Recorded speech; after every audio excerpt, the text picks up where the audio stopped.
I'm Billy, and I'm a level 1 chef. I'm Gina, I'm a level 2 chef. My name is Umber. I'm with Mazadar Bakery. I've been a professional chef in pastry for 10 years.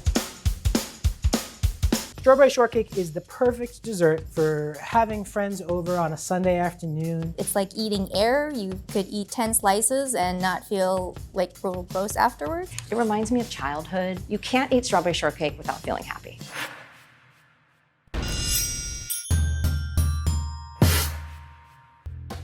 So with any strawberry shortcake recipe, you need the cake. I'm using store-bought ready-made biscuits. This is all about speed and deliciousness and finding the balance between the two. And nothing wrong with a good can of biscuits, if you ask me. I get stressed out because opening them is like a time bomb. Depending on what kind of person you are, you either like this or it's traumatic. Hey, traumatic. There's 2 routes you can go. There's the layer cake version, and then there's the biscuit version. I'll be making the biscuit kind, because I like scones. We're going to do a lemon pound cake. Mix lemon zest into the sugar. I'm gonna put it into the mixing bowl. And then the next thing is to put in the butter. I'm gonna start with the dry ingredients. Flour, kosher salt, and then I have baking powder. And whisk it together. If you overmix your flour, you activate the gluten in the flour, and that's when you get the chew. So make sure you don't overmix. And then this is cold butter. You want layers of flakiness. Cold butter helps that. This actually feels quite nice. So now I'm gonna focus on the wet ingredients. 3/4 cups of buttermilk. I'm going to crack this egg right inside the buttermilk. I always break my eggs and put them into a separate bowl. Don't ever break an egg directly into a mixing bowl. It guarantees that you're gonna find a piece of shell in there. Whisk it together. I add eggs one at a time. It allows the mixture to sort of absorb each egg. I just want to make sure that I get light and fluffy mixture. The next thing I'm going to do is add in my dry ingredients. I have my flour mixture and I have my buttermilk mixed with lemon juice. Mix it all together.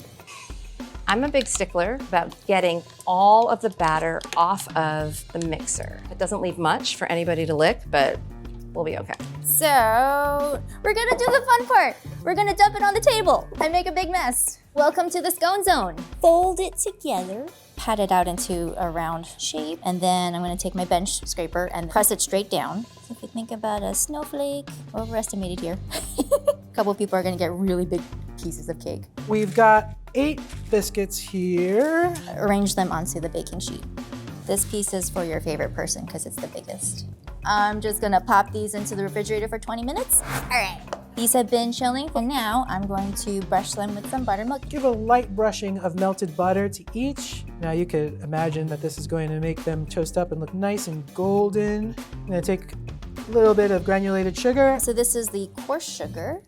And that's gonna go a long ways towards these toasting up and looking brown and delicious. I'm going to pop these into the oven until golden brown. Yeah, boy! Got some biscuits. Tell you, just a little bit of butter and sugar on top is a good way to elevate some store-bought biscuits. I'm going to let these cool. I have a cake ring, and I'm gonna cut out the ring of cake that I'm gonna be using for the dessert itself. She's still gonna be in the kitchen making her cake. I'm gonna be having Aperol Spritz in the garden. We all make our choices in this life. And once I've done that, I want to remove the edges. Do not throw these away, they are gold. The next step for me is to remove the very top layer of the cake. It's almost like a little barrier. I want to eliminate that barrier and let everything to get absorbed into the cake itself. The next thing I do is cut all the way through the cake, and now I have 2 separate pieces. So my cake is ready. The last step is to make simple syrup. To moisten each one of the cake layers, I take a small pot and put it on medium heat. Add equal parts sugar and water. I let it boil for just a little bit, let this cool, add in my lemon juice, and I stir it around. The lemon simple syrup is gonna be a great way for me to reinforce the flavor and the texture of the cake as I build it. And it's not strawberry shortcake without Strawberries. I've got a bowl of beautiful red strawberries here, just waiting to be sliced up. Nothing too fancy. We're gonna kind of combine them with some granulated sugar in the bowl. Strawberries are the star of the cake, so I want to get some good ones, and these are from the farmer's market. I'm using these strawberries that come from a special farm in California. They're just like full of flavor, full of sunshine, and full of a lot of juice.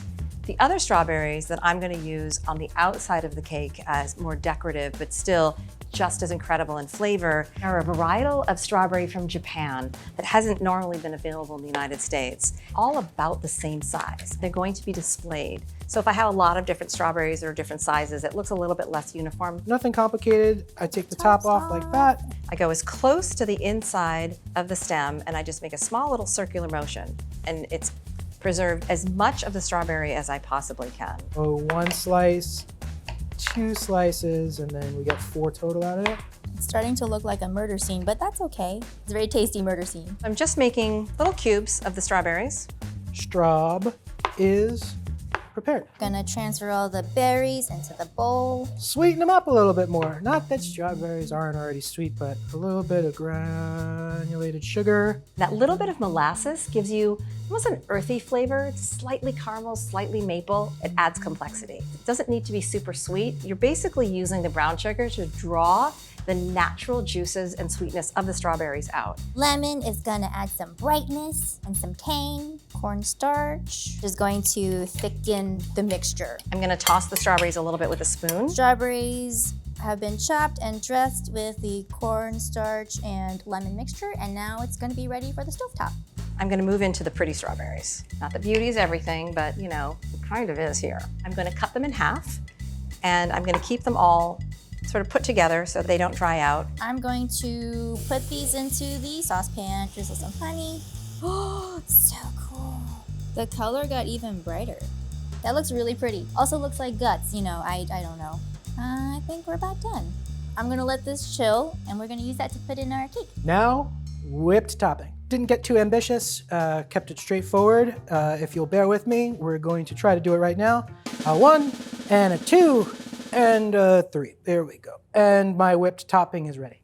I love Ready Whip. I shouldn't tell you why, but it was the cheapest tie you could get when you were 12 years old, I'll tell you that much. We're gonna make some whipped cream. It comes together real quick. So now I'm into the fun stuff. Diplomat cream, which is whipped cream mixed together with pastry cream to get a luscious, luscious filling. I'm gonna start with the pastry cream. The first thing I do is put a pot on medium heat. I add the cream in. Lock it in. Some powdered sugar. And then I add in the milk.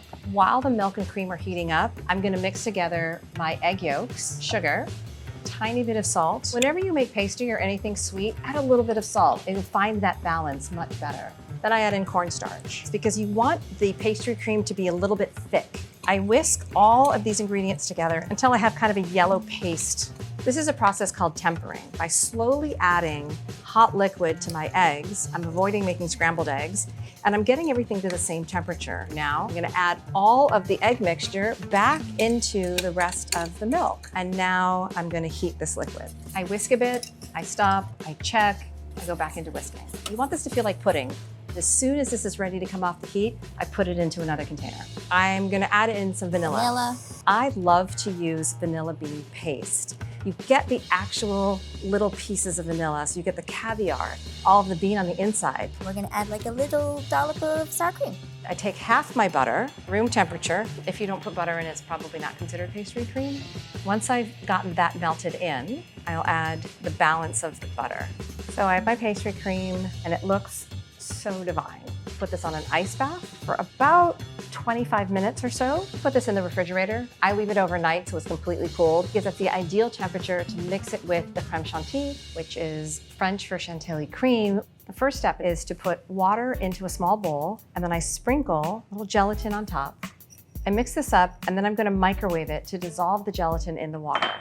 I can see now it's clear. Put heavy cream into my mixing bowl.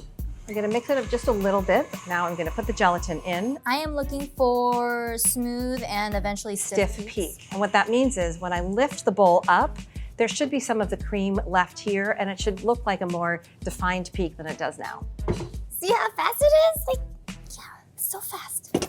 Now I have stabilized whipped cream. And the next and final step to the filling is to mix this with the pastry cream. Pour this into the bowl. All right, finished. And now I'm done. What I have now is diplomat cream. Have I heard of diplomat cream? No. I can neither confirm nor deny whether I have heard of diplomat cream. It's a diplomatic answer. I'm going to put it into pastry bags. Diplomat cream is lighter in color. It has more structure and is going to work beautifully inside the cake. Sliced strawberries, baked biscuit, can of whipped topping. I'm ready to assemble my strawberry shortcakes. First thing I'm gonna do is take one of these biscuits and they should open up comfortably without a knife. Thank you, modern commerce. Ta-da! Ooh. Texture looks very fluffy, which is exactly what we want. I have the same cake ring that I used to size out the cake pieces earlier. I'm going to add a piece of acetate because it gives it sort of an added level of security that the cake isn't going to fall apart after I'm done constructing it. I'm going to take the bottom layer of the 2 layers of cake and paint the top of the cake layer with this gorgeous lemon simple syrup. Let's start with the whipped topping. Healthy dollop. Take the fancy strawberries, and this is the design part. And now some straws on top. It's about, 2 spoonfuls, maybe 3, if you love the person more. I'm going to very lightly fill in the cake. Top that. A little bit more cream on top. I'm going to add the macerated strawberries to the inside of the cake. I'm gonna make a garnish. This is like where you could get fancy. Put the lemon simple syrup on the cake. There it is. What I have now is this star tip, which just makes a really beautiful little flower. The last and final step. I took freeze-dried strawberries, chopped them up using the back of a spoon, and now I have a really beautiful decoration. Isn't she so pretty? And this is my strawberry shortcake. And this is my strawberry shortcake. And this is my strawberry shortcake.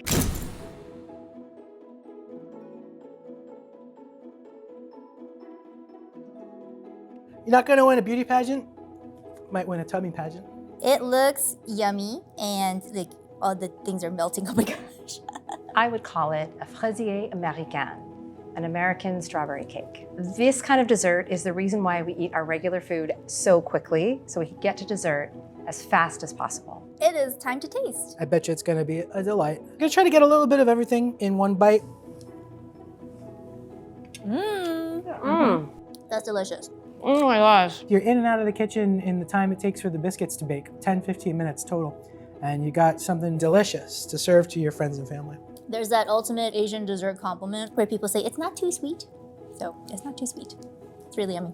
I get the strawberries in every single bite, so I know that it's a strawberry shortcake, but everything else around it is just so perfect. You're gonna have to turn that camera off because I'm gonna eat this whole thing. Strawberry shortcake is such a sweet summer treat. Let's see how each of our 3 chefs made theirs. Billy made pop and serve biscuits. Pressure inside the tube is greater than outside, compressing tiny air pockets in the dough. When opened, the pressure is released extremely quickly, the dough expands, and as it pushes against air, sound waves are generated. It's always a little scary to open these things. Gina made biscuit-style shortcake. This is a method of combining a flour mixture with a solid, flavorful fat like butter. The butter is cut into the flour mixture where it coats all of the gluten proteins. This shortens the gluten molecules, hence the name shortcake. It prevents interactions between proteins and water molecules and inhibits gluten development, which keeps the biscuits tender. Umber made a lemon pound cake, originally named such because you would use a pound of each ingredient. Pound cakes have a very tight crumb with tiny air pockets evenly distributed throughout the entire cake. The intense lemon flavor is from limonene, a compound found in high concentration in the peel. Billy simply sliced strawberries and added sugar. Sugar initiates osmotic changes and draws water out of the strawberries to create a viscous sweet sauce. To accomplish this, you only need a small amount of sugar. Gina made a cooked strawberry sauce with honey to amplify sweetness. She also added cornstarch, which gelatinizes when it's combined with the macerated strawberries, thickening the strawberry juice.